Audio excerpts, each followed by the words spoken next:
bagi Dia, bagi Dia. Segala pujian, hormat serta syukur sampai selamanya Tuhan. Bagi Dia, ini pujian kami Tuhan Yesus. Hormat serta syukur Sampai selamanya. Mari bersama-sama sekali lagi, saudara katakan bagi Dia, bagi Dia segala pujian, hormat serta syukur bagi Tuhan segala kemuliaan selamanya. bagi Dia Segala pujian, hormat serta syukur selama-lamanya. sampai selamanya. Selama-lamanya.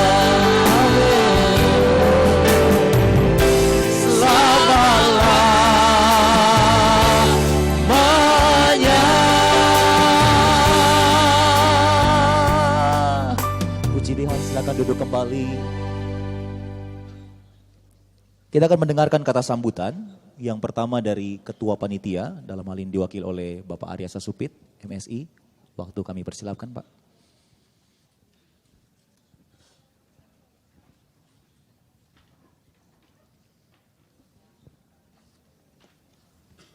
Shalom.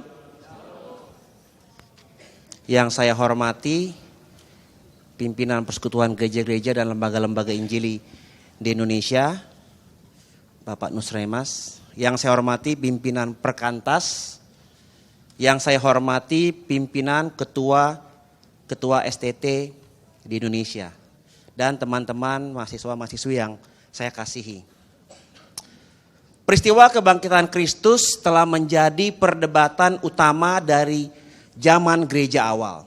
Bahkan hal ini sudah ada dalam diri para murid-murid Kristus, di mana terdapatnya perdebatan-perdebatan yang serius di dalam diri mereka. Apakah Tuhan mereka itu benar-benar bangkit dari kematian, atau peristiwa itu hanya ilusi mereka saja?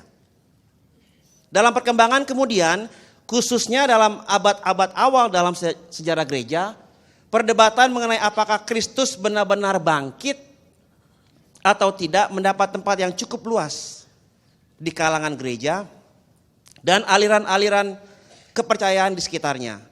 Hal ini diperlihatkan dengan adanya pemahaman sebagian orang bahwa Yesus hanya manusia biasa atau manusia yang diberikan kuasa ilahi.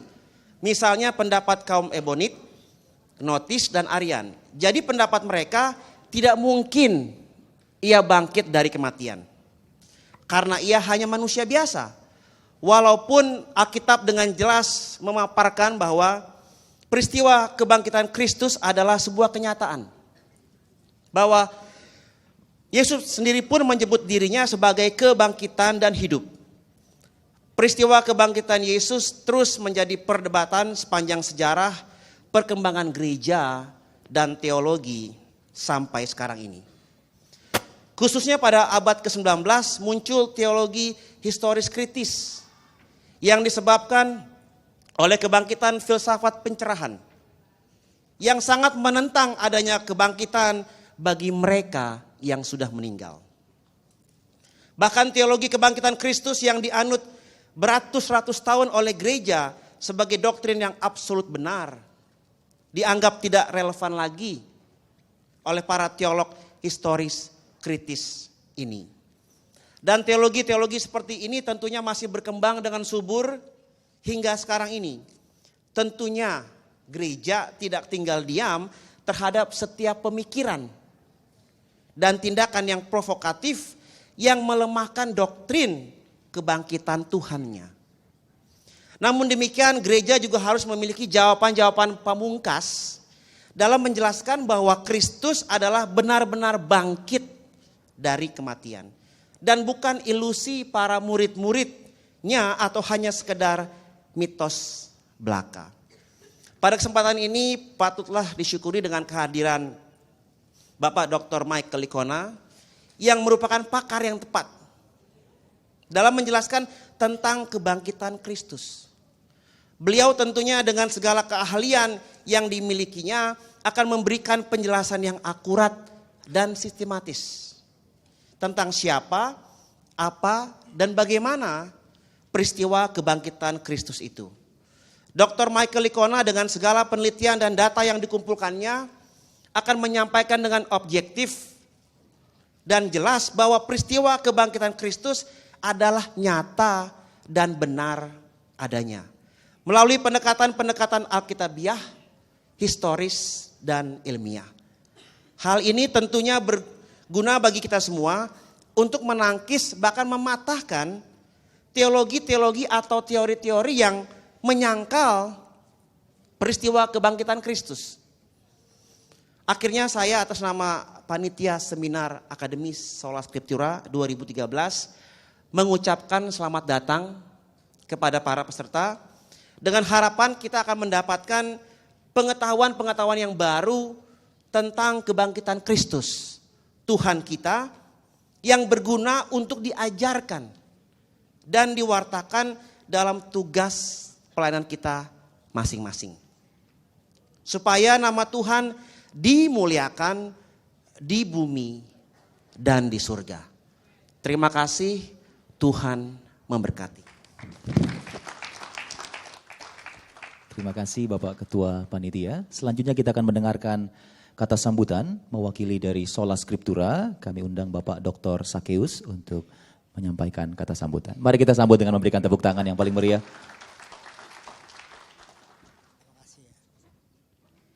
Selamat pagi dan selamat datang Bapak Ibu dan saudara-saudaraku sekalian. Saya bukan teolog, jadi saya nggak bisa kasih sambutan seperti Pak Hari barusan. Tapi kalau kita ingat, lebih baik saya baca aja sambutan saya, kalau nggak saya ngaco ngomongnya nanti. Jadi menjelang Paskah 2013 ini kami mengundang Dr. Michael Licona untuk menyajikan bukti-bukti sejarah bahwa Yesus sungguh bangkit. Dr. Licona telah melakukan riset yang menyeluruh seperti tadi dikatakan oleh Pak Ari dan mendalam, khususnya karena dia menulis tesis PhD-nya tentang topik ini gitu. Dan kalau saya nggak salah, tebal tesisnya itu 4 kali volume tebal tesis yang normal. Karena penuh dengan data, penuh dengan analisa dari segala macam bukti-bukti sejarah tersebut.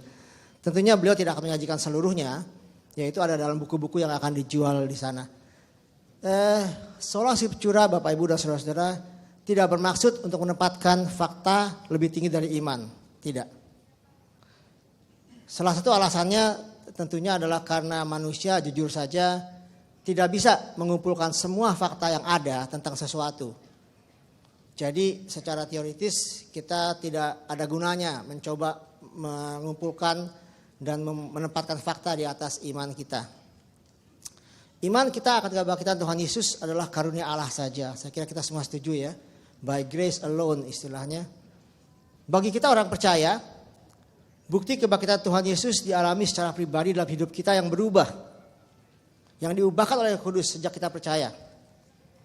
Dan bukti tersebut kita alami dalam hidup kita sehari-hari. Terus menerus gitu. Perubahan sikap, perubahan tingkah laku, perubahan kerinduan kita untuk berdoa dan membaca firman Tuhan dan lain-lain.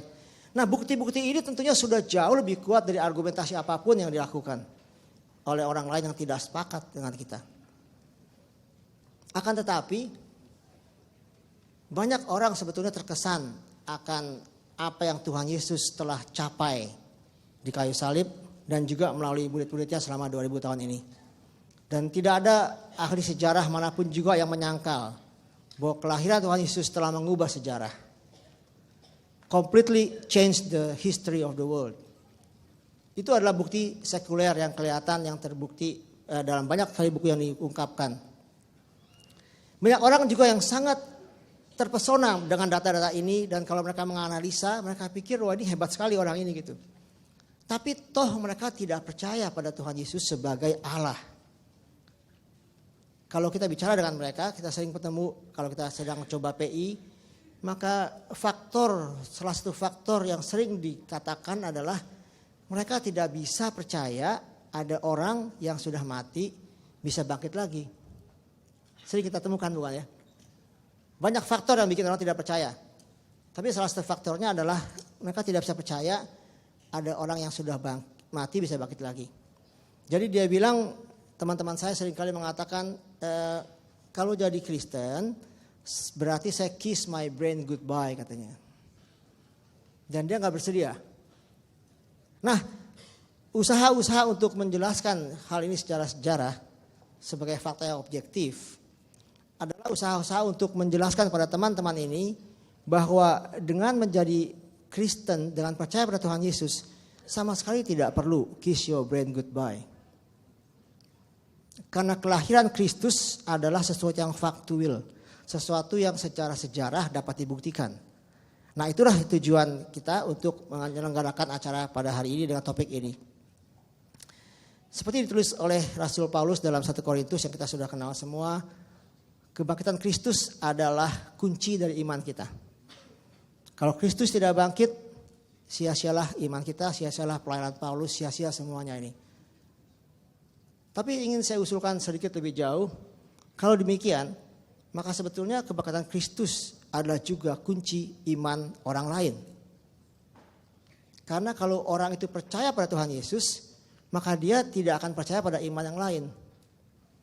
Berarti kebangkitan Kristus adalah kunci dari iman orang seluruh dunia sebetulnya. Dia percaya atau tidak percaya pada kebangkitan Kristus akan menentukan apa yang dia pilih. Jadi tugas kita sangat berat dan sangat besar sebetulnya. Sebagai anak-anak Tuhan kita perlu menguasai sebaik mungkin gitu. Sebaik mungkin fakta-fakta kebangkitan Tuhan Yesus. Supaya kita bisa bicara dengan bahasa orang zaman sekarang. Khususnya dengan anak-anak muda zaman sekarang saya kira. Generasi anak-anak saya itu tidak akan gampang percaya dibilang begini, Bapak Pendeta bilang begini, gak mau dia mau tahu kenapa. Dia mau argue dulu, dia mau cek dulu, dia mau rasional dulu. Ya. Jadi kita perlu sekali menguasai fakta-fakta tersebut.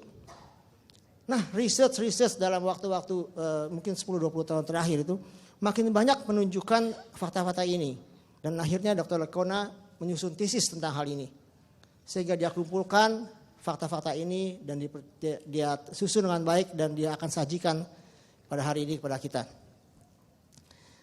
Nah, dengan latar belakang tersebut, Bapak Ibu sekalian dan saudara-saudara, Sola Scriptura ingin mengajak seluruh jemaat Kristus di Indonesia untuk mempelajari dan menguasai hal ini. Nah, kami tentunya terbatas sekali kemampuannya. Dr. Lekona cuma bisa waktu 2 minggu. Dari sini kita akan berangkat ke Makassar dan Manado minggu depan. Tapi itu pun cuma terbatas 3 kota saja. Jadi mulai tahun ini, Sola Scriptura sebetulnya sedang berusaha untuk mengadakan live streaming. Supaya di tempat-tempat di daerah dan bahkan orang Indonesia di luar negeri bisa ikut gitu lewat internet. Cuma memang usaha ini tidak begitu mudah. Banyak sekali pernak-perniknya gitu ya. Karena kita semua bukan orang-orang profesional di bidang itu, kami semua volunteer. Tapi kami mohon didoakan supaya mudah-mudahan berhasil. Sehingga untuk public lecture yang hari Sabtu, untuk 2 session itu kalau bisa akan dibuat live streaming dan bisa dipancarkan ke berbagai tempat lain selain di tempat di mana kita hadir. Seminar Sola Scriptura Bapak Ibu sekalian bersifat interdenominasi. Jadi tidak ada pelayanan gereja tertentu. Karena iman Kristen akan kebangkitan Kristus adalah iman dari semua gereja. Berbeda teologi, berbeda cara ibadah, berbeda cara church government, tapi semuanya sama pada Tuhan Yesus yang sama. Jadi Sola Scriptura adalah interdenominasi dan ini sudah kami tunjukkan sejak dimulai tahun 2008 penyelenggaraan seminar akademis seperti ini. Tadi saya sudah katakan saya sendiri seorang insinyur, teman-teman juga sebagian besar panitia Sola Scriptura adalah dengan latar belakang sekolah teknik. Kami tidak pantas bikin seminar akademis gitu. Jadi kami minta tolong teman-teman yang dari sekolah teologi. Dan kami bersyukur sekali sejak tahun 2008 kami telah dibantu oleh STT Amanat Agung 2008, 2009 oleh STT Reform Injili Indonesia Warung Buncit, STT Iman 2010, STT Betel Indonesia tahun 2011, dan sekarang STT REM. Jadi dari sana Bapak Ibu saya sudah lihat berbagai teologi, berbagai gereja. Tapi kita imannya satu. Nah, kami harapkan sekali bahwa ini akan bisa membangun persaudaraan di antara kita semua dan membangun iman kita untuk hal-hal yang esensial, yang betul-betul sama di antara kita semua. Dan tentunya saya atas nama panitia mengucapkan banyak sekali terima kasih kepada teman-teman dari STT REM, dari Pak Ari dan teman-teman yang sangat bersemangat. Saya dapat laporan kita sering sekali tercecer meminta menjawab respons dari teman-teman dari STT REM yang sangat antusias gitu. Karena kami juga semua volunteer, kadang-kadang ditanya kita nggak tahu jawabannya berapa lama baru dijawab kali Pak Ari. Minta maaf ya Pak Ari. Dan teman-teman sekalian, dan terima kasih sekali lagi untuk semuanya. Selamat mendengarkan detail-detail argumentasi dan tunjukkan bukti-bukti tentang Yesus yang bangkit sebagai Tuhan atas sejarah kita juga. Tuhan memberkati. Puji Tuhan, terima kasih Bapak Dr. Sakeus. Dan kata sambutan yang terakhir, kita akan mendengarkan kata sambutan dari Bapak kita yang sangat kita kasihi, kita hormati, Bapak Ketua PGLII, Bapak Pendeta Dr. Nusremas. Untuk itu mari kita berikan sambutan tepuk tangan yang paling meriah. Yang terakhir tapi yang menentukan. Saudara selamat pagi, Shalom. Kalau Pak Ari udah bicara dari segi sejarah, Pak Sakeus lebih dari awam, saya untuk orang jelata.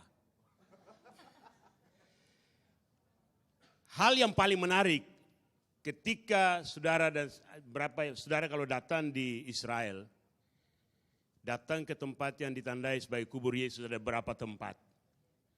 Tapi yang paling menarik ialah di situ ditulis, He is not here, He is risen. Dia tidak ada di sini, melainkan dia sudah bangkit. Saya yakin bahwa hanya ada satu kuburan di seluruh dunia, kuburan opa saya nggak bakalan ditulis begitu. Yang kedua, kemarin pagi saya terbang ke Singapura hanya untuk makan siang dengan Duta Besar Israel di Singapura.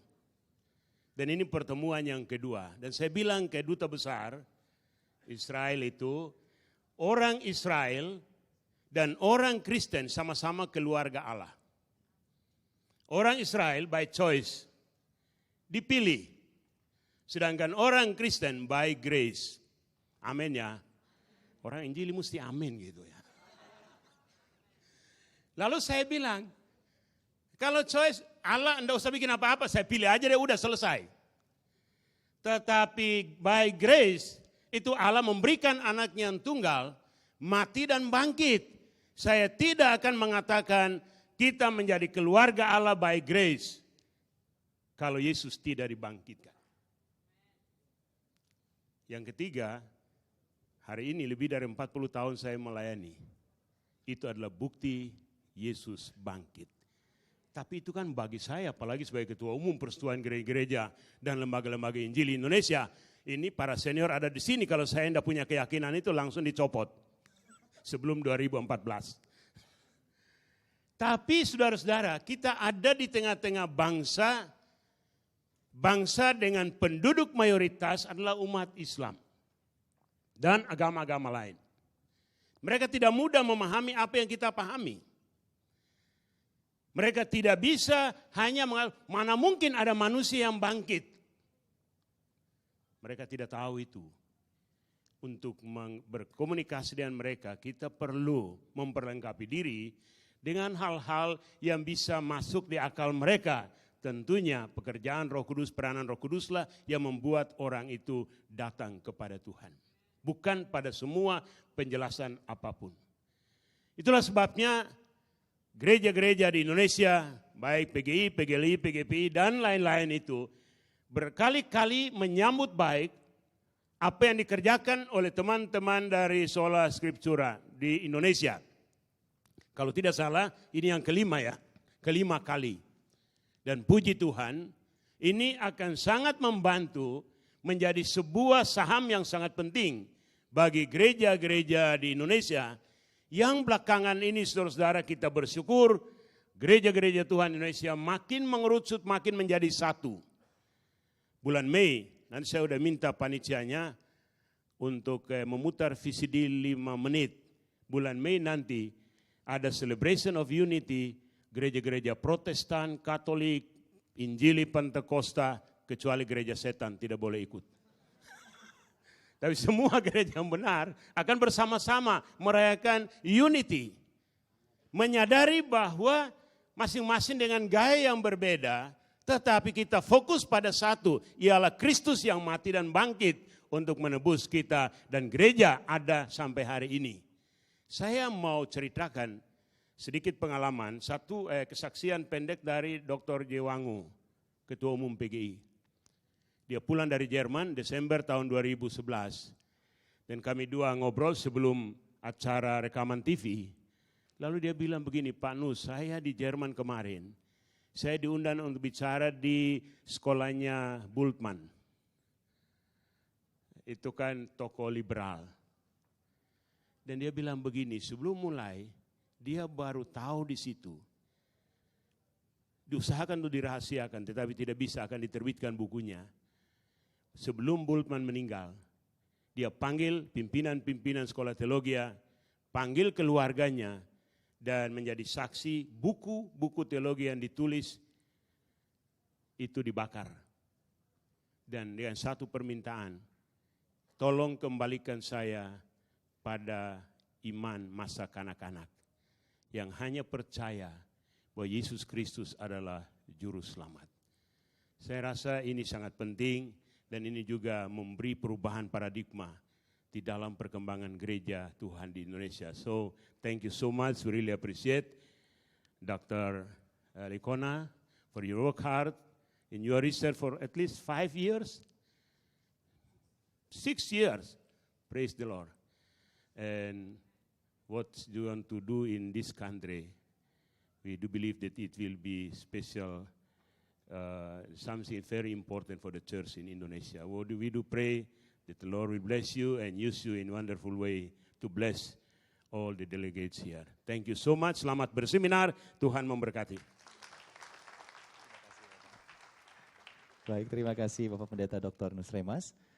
Kita akan memasuki sesi yang pertama, ini peperangan yang sesungguhnya saudara.